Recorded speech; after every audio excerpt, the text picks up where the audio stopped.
Good morning. Thank you so much for joining us today. I'm Lawrence Cafidi. And I'm Erica Lopez. We want to get a check on the Friday forecast because, Keely, today it's finally going to feel like a little bit more like fall for once. Little bit. Yeah, just ever so slightly, right? Our normal high for this time of the year is 67 degrees. We're not going to be that cool, but we're going to be much cooler than yesterday. We made it up to 85 degrees for a high yesterday afternoon. We're going to top out in the mid-70s. We've got a few clouds overhead this morning. Current temperatures very mild. We're at 57 degrees out at DIA, 50 in Colorado Springs. Lyman checking in at 40 degrees right now.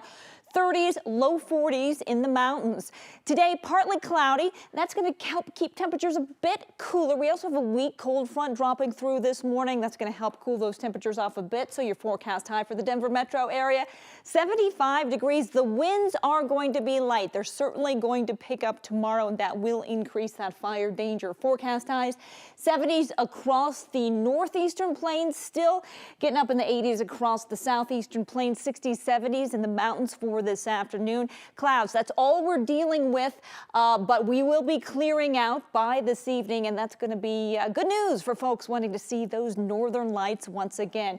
The cool down topping our weather headlines, going to be a bit cool on Sunday as well, with a slight chance we'll see some sprinkles, maybe a little bit of precipitation up in the mountains. We are dry down across the lower elevations, warm and breezy. Tomorrow that will increase the fire danger, and we are staying dry. We'll talk more about your extended forecast and that fire danger threat coming up in your complete forecast in just a bit. Keely, thank you so much. We do want to check in on the drive right now.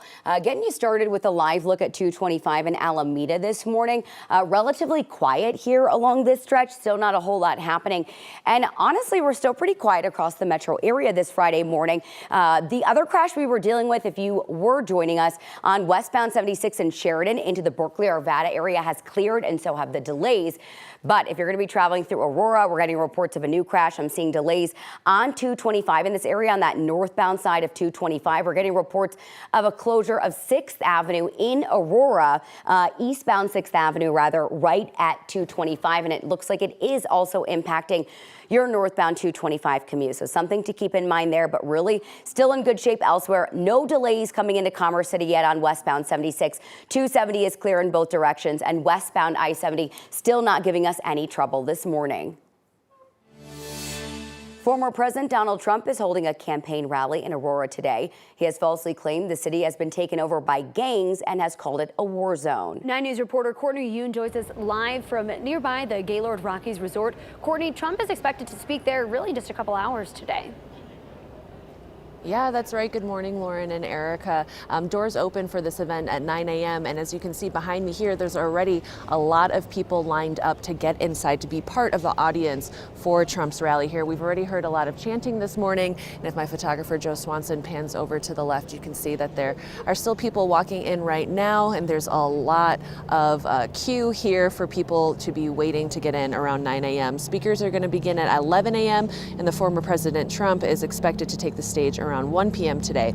All of the tickets for this free event have already been claimed online. Secret Service hasn't confirmed their route to get to the Gaylord Rockies Resort and Convention Center. So know if you're in the area, there could be brief road closures for the former president's motorcade. Trump is heading to Aurora after falsely claiming the city has been taken over by a Venezuelan gang. Governor Jared Polis also commented on the former president coming to Colorado, saying Aurora is a great place to visit. I'm going to Springfield and I'm going to Aurora. You may never see me again, but that's okay. Got to do what I got to do. Aurora is our third biggest city, over 400,000 people. It's a terrific city. I was there last week. If the president comes, I hope he doesn't bring with him an element of lawlessness or people that are causing trouble.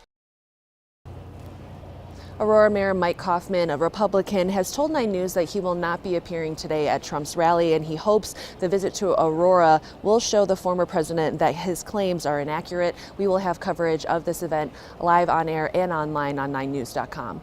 Live in Aurora, Courtney Yoon, 9 News. Yeah, already getting busy, and it's 6 o'clock this morning. Courtney, thank you so much for your reporting. Yeah, still a couple more hours till those doors open. We will have coverage throughout the day here on 9 News, and you can watch Trump's campaign rally streaming live on 9 News Plus and 9news.com starting at 11.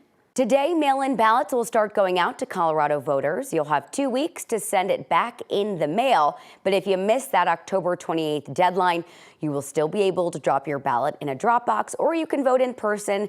Ballots will be due 7 o'clock at night on Election Day, which is November 5th.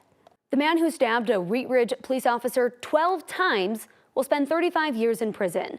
A judge sentenced Andre Jones yesterday after he was convicted in August on 5 counts, including attempted murder. Jones stabbed Officer Alan Fisher back in August of 2022. Fisher was responding to a report of a U-Haul that had crashed. Fisher survived but lost vision in one of his eyes. He says he's relieved by the sentencing. There's not really any forgiveness. I'm not a bad person. I don't think bad or wish bad on people, but in this case, like I said, it's more about protecting society going forward. And I don't think he was remorseful at all in what he did. I think he's just more remorseful that he is going to prison. Fisher can no longer be on patrol as a result of this stabbing. He's still with the police force. He's working in the records department. A fire in Aurora burned through 4 backyards yesterday. Pretty wild. Aurora Fire Rescue says it happened near the intersection of East Mississippi Avenue and South Moline Street around 4 o'clock in the afternoon. Fire crews found a massive fire on a wooden fence, trash cans, an electrical pole, and a shed, all where 4 backyards meet. The flames threatened the 4 closest homes, but firefighters were able to get it under control before it spread. Grand County Search and Rescue is opening up about a successful multi-agency rescue. The Grand County Sheriff's Office, Grand County EMS, and Union Pacific Railroad all helped in that operation. Crews were called out after someone rafting on the Colorado River had a medical emergency. That person had a seizure this past Saturday. It happened in Gore Canyon. A high-rail vehicle took rescue teams into the canyon, while more teams went in by ATV and by foot. With help from others, the rafter was able to climb onto the tracks. That person was treated and taken to an ambulance. The state of Florida is on a long road to recovery this morning after Hurricane Milton tore through with high winds, flooding, and even tornadoes. The storm tore down trees and power lines across the state and destroyed homes and businesses. We know at least 14 people have been confirmed dead so far, including 6 in St. Lucie County on Florida's Atlantic coast. That's where officials say tornadoes touched down. New satellite images show just how much damage Milton left behind. These are before and after pictures of Tropicana Field in St. Petersburg. We showed you some footage yesterday of that stadium's roof almost entirely torn off. Other photos show homes damaged and streets now flooded with water and debris. Vice President Kamala Harris took a moment to address those affected by the devastation of Milton during a campaign stop in Arizona yesterday, promising to help rebuild. I have spoken with state, local officials, both Republican and Democrat, to let them know we will be with you every step of the way as you recover and rebuild. President Biden told Americans the federal government is offering all of the assistance they need to recover to rebuild. He's urging residents impacted by Milton to be careful as conditions are still very dangerous across Florida.